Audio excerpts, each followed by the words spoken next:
Bonjour et bienvenue à Numérique, le magazine numérique de Québec. Je suis Marie-Hélène Raymond. Et je suis Céline Delval. Et nous sommes vos hôtes pour cette émission. Aujourd'hui, comment le numérique change notre société.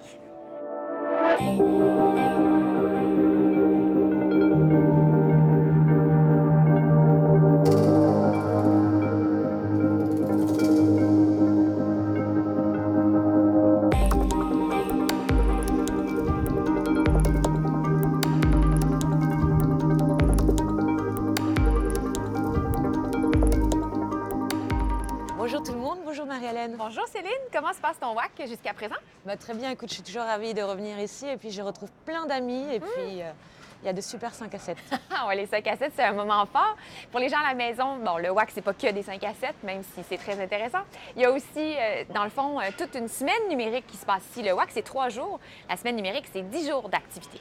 Il y a le Pixel Challenge, le WAC bien sûr, le Forum des innovations culturelles, des événements à l'Université Laval, dans les bibliothèques, bref, c'est toute la ville qui est remplie de conférences sur le numérique. Oui, ça vibre au rythme du numérique. Il y a le WAC Junior qui s'adresse aux jeunes, le WAC Senior évidemment aussi aux aînés. Donc, belle semaine vraiment, la semaine du numérique à Québec. Du coup, ça crée un super événement plein de potentiel. Ah oui, le numérique, c'est plein de potentiel aussi pour la société en général, que ce soit les villes, les régions, la province ou tout le pays. Oui, et il faut en parler parce que le numérique peut devenir un projet de société pour unir la population. C'est exactement ce qu'on va faire aujourd'hui. On va en parler. Est-ce que le numérique peut rendre notre monde meilleur?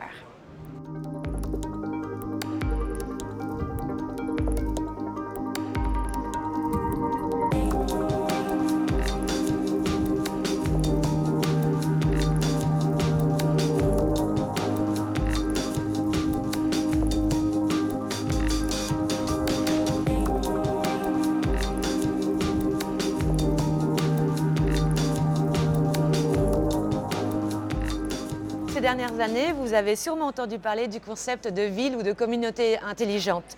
Plusieurs villes, comme Montréal ou Québec, ou même des villages, essaient de tendre vers cet idéal. Mais qu'est-ce que ça implique et surtout, qu'est-ce que le concept de ville intelligente? Je reçois aujourd'hui Stéphane Roche, professeur de sciences géomatiques à l'Université Laval, et Pierre-Luc Lachance, conseiller municipal de Québec. Bonjour Céline. Bonjour à vous. Alors, dans un premier temps, déjà, est-ce que vous pouvez nous donner une définition chacun de ce qu'est une ville intelligente? Moi, je trouve que Stéphane a une excellente définition. Je vais le laisser la dire parce que à partir de là, on va pouvoir construire ensemble. Parce que c'est ça, une ville intelligente, c'est co-construire ensemble. Oui, mais il n'y a pas une définition. Il y en a à peu près autant que de gens qui ont bien voulu en donner. Mais grosso modo, une ville intelligente, c'est une ville qui va tirer profit de ses ressources et en particulier de la population, des acteurs, pour répondre de manière plus efficace aux enjeux auxquels elle est confrontée. Et évidemment, on considère aujourd'hui, parce qu'on est dans une société dans laquelle le numérique a de plus en plus de poids, que le numérique est un levier qui doit pouvoir aider les communautés locales à prendre en main leur destin et finalement à dessiner une ville plus efficace, plus efficiente, plus agréable. En fait, je me rattache à la définition de Stéphane pour ajouter l'importance de l'utilisation des données pour co-construire, pour être capable de prendre des décisions. Nous, en tant qu'élus, on a un rôle de prise de décision et le fait d'avoir des bonnes données qui sont captées à la source nous aide à orienter le développement d'une ville et nous aide aussi à aller consulter les citoyens pour pouvoir permettre cette prise de connaissance-là. Donc, c'est un peu ça, la ville intelligente, c'est de mettre à profit l'ensemble des ressources pour être capable de progresser. D'accord, donc le numérique a une grande place dans la communauté intelligente, mais c'est pas que ça. Qu'est-ce que c'est d'autre?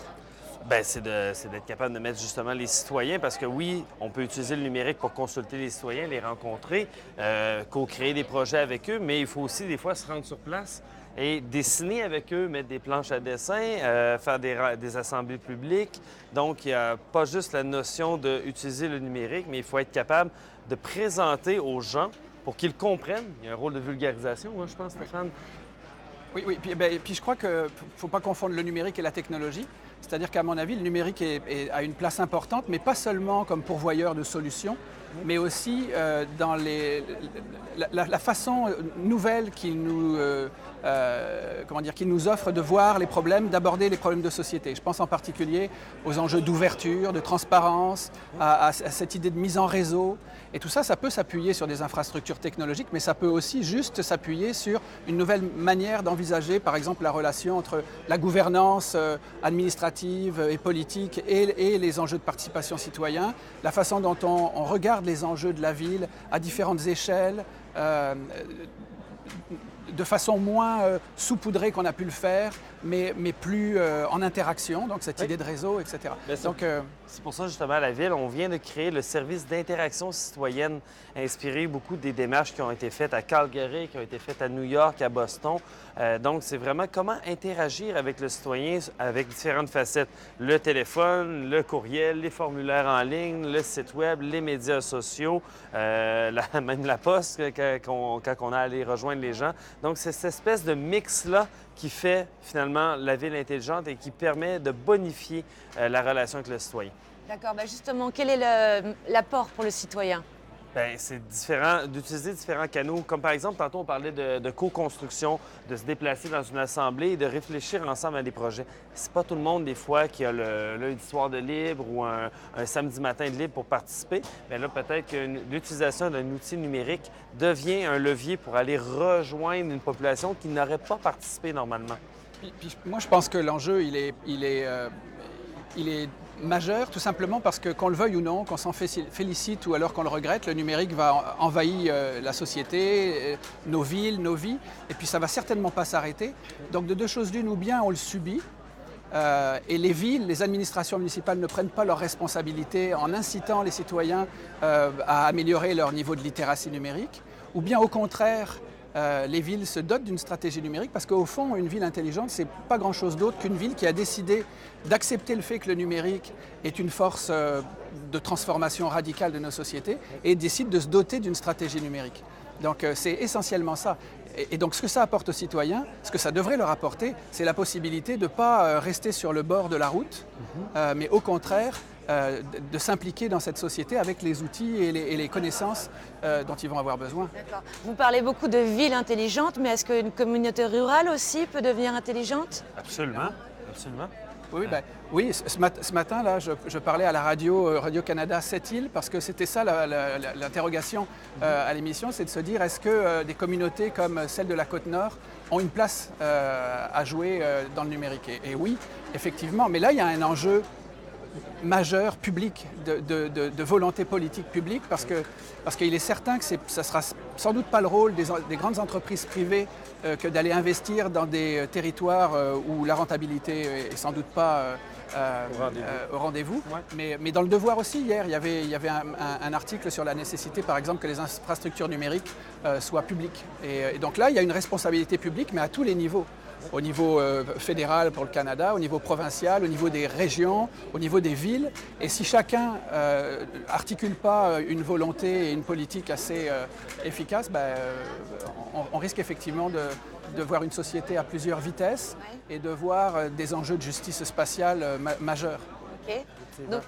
Non, mais pour faire un peu du pouce sur ce que Stéphane dit, c'est pas la grandeur de la communauté, c'est vraiment le lien que le gouvernement est capable de développer, le gouvernement local est capable de développer avec ses citoyens. C'est ça qui crée l'intelligence. Et nous, je crois, en tant que, un peu expert, un peu initié du milieu, on a vraiment un travail de vulgarisation pour aller rejoindre les gens. Je viens de faire une campagne électorale. Lorsque je parlais du numérique, c'était pas toujours compris là, quand on s'adresse à des personnes d'un certain âge. Et pourtant, ces gens-là doivent avoir une voix. Donc, il faut qu'on se dote, nous aussi, d'outils et de processus et de moyens d'aller capter cette voix-là. Puis là, est-ce qu'on le fait physiquement? Est-ce qu'on va le faire numériquement en allant quand même rencontrer les gens? Est-ce qu'on fait de la littératie numérique comme on tente de faire dans nos infrastructures comme les bibliothèques de la Ville de Québec? Donc, c'est une combinaison de moyens et c'est pour ça qu'on dit toujours que le numérique, c'est transversal. Hein? C'est vraiment une combinaison de moyens qui permet de rendre une ville intelligente ou un village ou un territoire. Super. Je pense que c'est plus clair maintenant. Je vous remercie beaucoup. Merci et je vous dis à très bientôt. Merci bien. Merci Céline. Bye.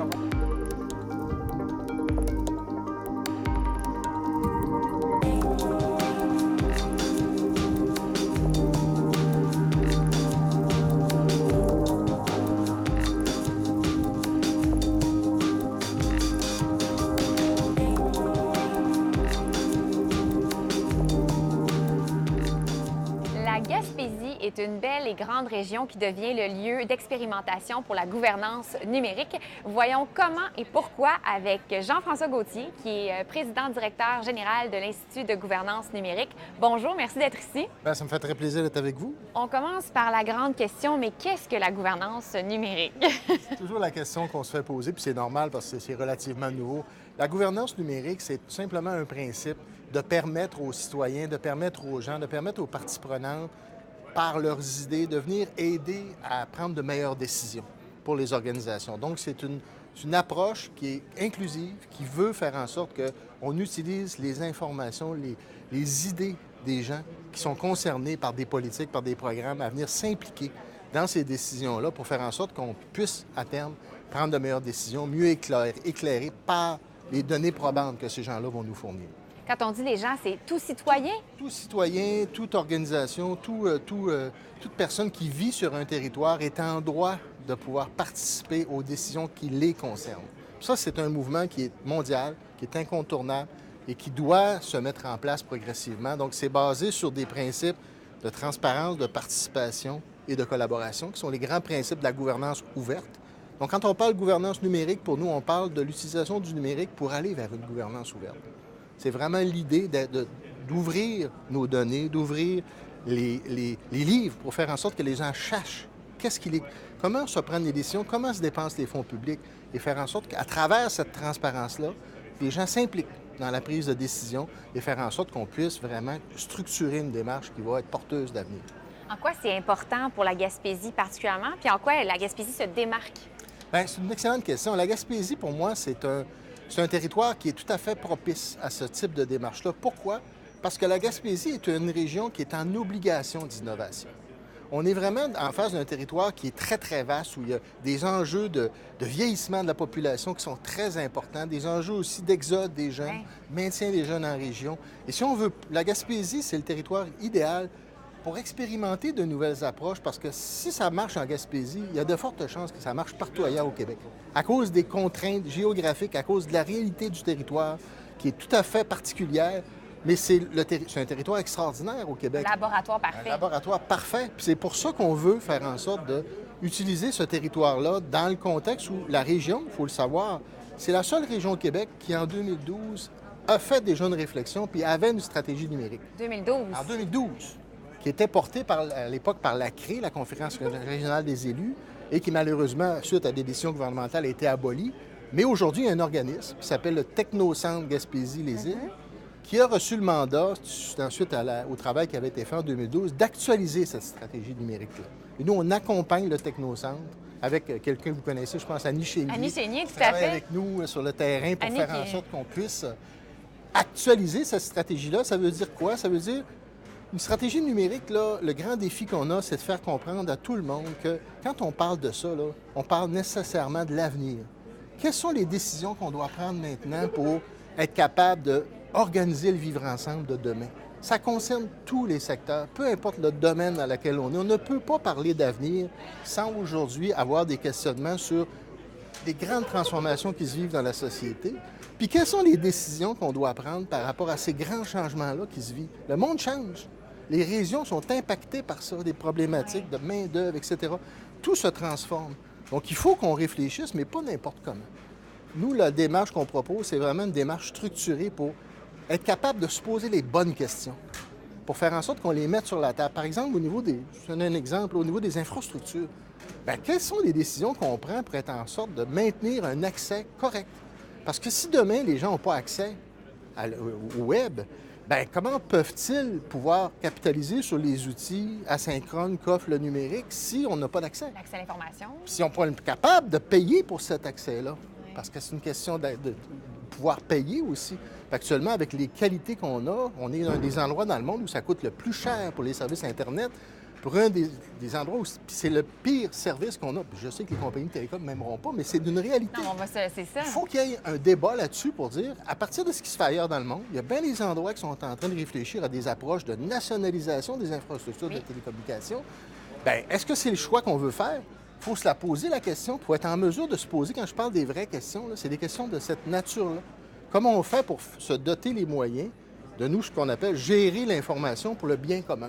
parce que la pièce angulaire de ça, c'est une capacité d'apprendre à gérer l'information pour faire en sorte qu'on ait des outils qui correspondent à nos besoins, qu'on arrête des utilisateurs puis des colonisés du numérique à terme, ce qu'on est en train de devenir devant les grands Facebook de ce monde et compagnie. Bien, quels sont les moyens qu'on se donne ensemble pour faire face à ces défis-là? Pour pas juste utiliser des Uber, des Airbnb, des solutions qui ont été développées ailleurs, qui amènent les capitaux à l'étranger. Est-ce qu'on peut, dans une région comme la Gaspésie, réfléchir ensemble puis se doter de nouveaux services de proximité qui vont mettre à profit le numérique, mais qui vont avoir des retombées locales? Oui, c'est ça, les retombées économiques sur les lieux. Exact. Technocentre, rapidement, qu'est-ce que ça fait? Ça accompagne?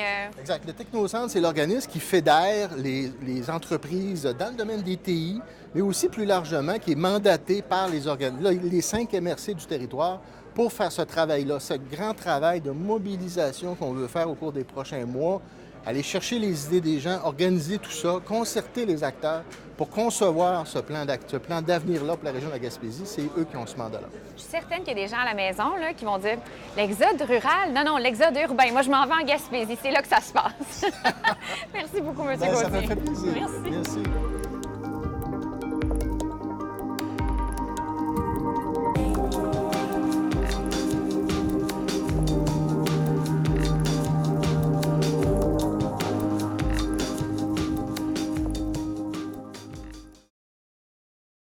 Dans la foulée de son agrandissement et de son réaménagement, l'aéroport international Jean-Lesage de Québec a amorcé un virage numérique où le passager passe avant tout. L'idée ? Créer une expérience fluide et efficace pour le passager qui arrive, part ou attend à l'aéroport. Le tout commence par le site web qui a subi une refonte pour le dynamiser et rendre les informations dont les passagers ont besoin plus accessibles et visibles au premier coup d'œil. Il y a aussi l'application. Elle a été conçue selon 2 concepts. Le premier, celui de concierge. Le deuxième est un outil hyper contextuel qui s'adapte en fonction de l'utilisateur. Par exemple, selon l'endroit où il se trouve dans l'aéroport et s'il est voyageur ou un accompagnateur. Ainsi, selon sa géolocalisation, le passager reçoit des notifications, des indications et autres contenus en temps réel. Il peut aussi en tout temps contacter un membre de l'équipe de l'aéroport avec la fonction « Parler à un humain ». Envie d'en savoir plus? Rendez-vous sur aéroportdequebec.com ou téléchargez l'application sur l'Apple Store ou Google Play.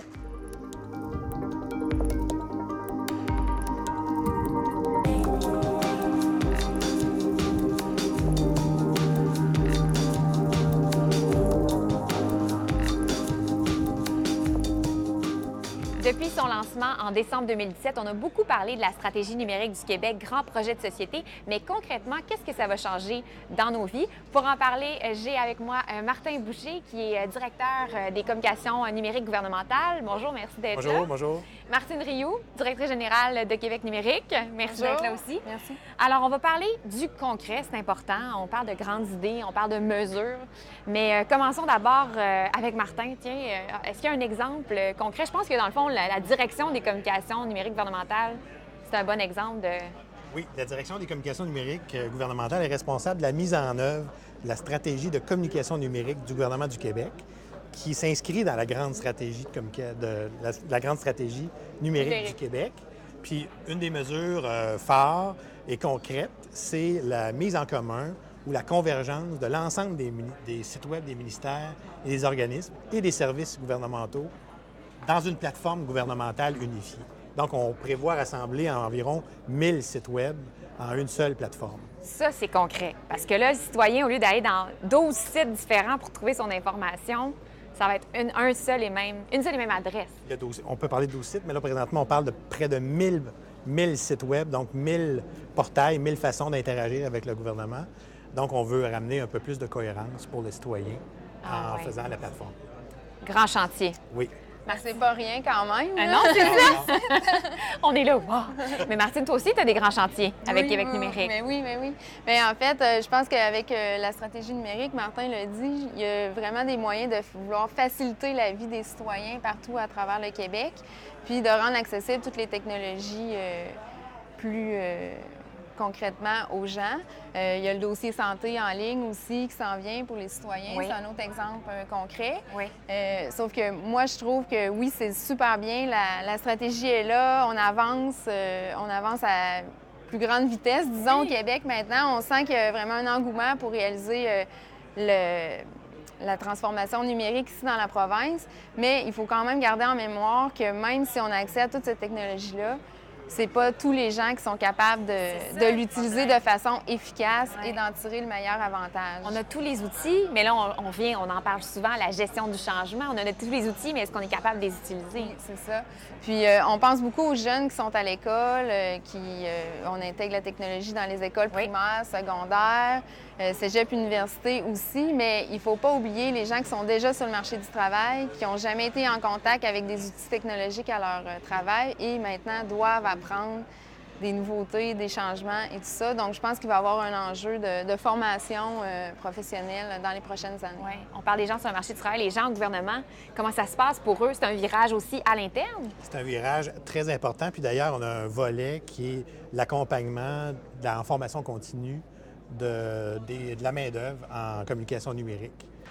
On parle d'accompagnement de gens qui sont déjà sur le marché du travail. Martin, au niveau du gouvernement, est-ce qu'on accompagne les gens qui travaillent au sein des ministères dans ce virage? Oui, particulièrement en communication numérique, on a un plan d'attraction des talents vers la fonction publique, puis aussi un plan de formation continue, de mise en niveau en continu en communication numérique. Bien, quand on parle de communication numérique, on parle aussi de réseaux sociaux, des bons exemples gouvernementaux. Je pense à Hydro-Québec, la Société d'assurance automobile du Québec, qui sont vraiment dynamiques. Oui, c'est sûr. Ils ont vraiment développé leur propre façon de faire avec des politiques internes. Ils ont une personnalité particulière aussi dans les médias sociaux. C'est incroyable. Ils sont proactifs aussi. Et, pince sans rire. Oui, tout à fait, tout à fait. Mais c'est le fun, ça, parce que justement, ça les rend ça rend Hydro-Québec plus humain, en quelque sorte. C'est intéressant, ça. Est-ce que tous les ministères, tous les organismes vont prendre ce virage-là, ou il y a des endroits où vraiment il faut garder quand même... Ça dépend des sujets, ça dépend des secteurs d'activité, mais dans les activités de veille qu'on fait, c'est sûr qu'on commence par regarder ce qui se fait de bien au gouvernement. Puis les deux exemples que vous mentionnez, c'est deux bons exemples pour nous. Ouais. Je pense que ça permet aussi de mettre une sorte de visage ou de personnalité devant ces services-là qui peuvent sembler impersonnels pour la plupart des citoyens. Exactement. Et là, c'est un peu paradoxal, ça, parce qu'on est à l'ère des chatbots, des conversations automatisées, puis on a des grandes organisations gouvernementales qui ont le souci de présenter un visage davantage humain. Oui. C'est intéressant à observer. Ça aussi, ça va être un choix à faire éventuel. Ça de dire, est-ce qu'on va vers le chatbot ou on continue? Il y a tellement de beaux sujets là-dessus, mais ça va continuer d'être de plus en plus concret, Martine. Oui, bien c'est certain que là, on disait au début, la stratégie numérique a été lancée en décembre dernier. Ça fait même pas 6 mois. Bien oui. Donc, on peut s'attendre à ce qu'il y ait des annonces qui vont s'en venir ou de plus en plus de concret, puis que ça va finalement paraître dans le quotidien des gens. Qu'est-ce que ça va leur amener de plus, cette stratégie numérique-là? On va continuer de surveiller ça. Oui, Merci beaucoup c'est ça. à vous deux. Merci.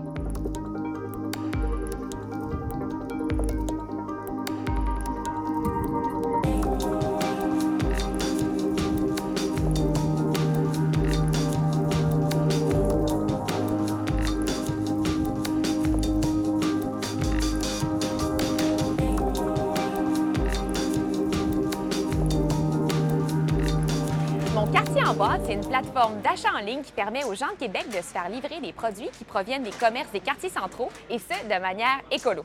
Comment ça fonctionne?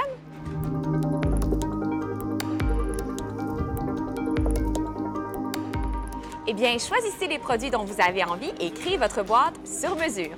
Bagel de chez Bugel, pâte à pizza de chez Nina, concentré de café de chez Maelstrom, produits en vrac de La Récolte.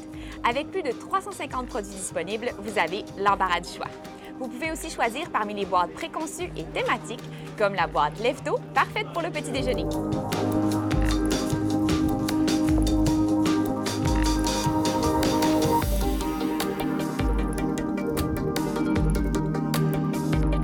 Parmi ces boîtes, il y en a plusieurs qui sont créées et mises en ligne pour des occasions ou périodes spéciales, comme celle Cabane à sucre au printemps ou bien celle Super Bowl.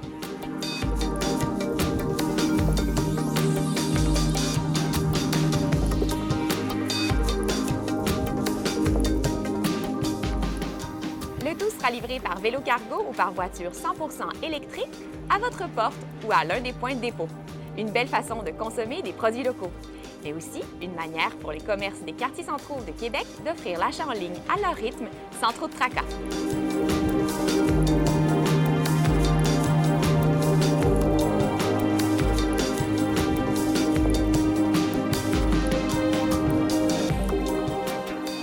commander ou d'en savoir plus, visitez monquartierenboîte.com.